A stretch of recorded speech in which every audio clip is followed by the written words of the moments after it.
দেখো ছোটোবেলা থেকে আমরা অনেক ভার্ব সম্পর্কে শিখেছি।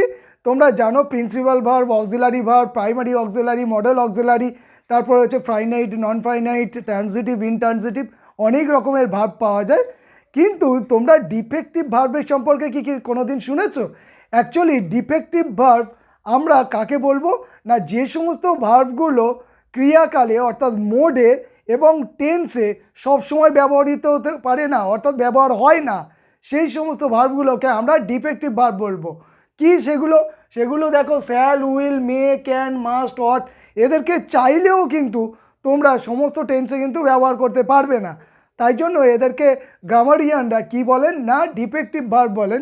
যদিও বর্তমানকালে অর্থাৎ আধুনিক গ্রামারে একে তেমনভাবে গুরুত্ব দেওয়া হয় না, এদেরকে মডেল হিসেবেই পরিচয় দেওয়া হয়েছে, অথবা মডেল হিসাবেই আমরা চিনে থাকছি। আর তোমাদেরকে এই যে ডিফেক্টিভ ভার্বের সম্পর্কে বললাম, এটা রেন অ্যান্ড মার্টিনের যদি কোনো বই পাও তোমরা, সেখান থেকেও তোমরা দেখে নিতে পারো।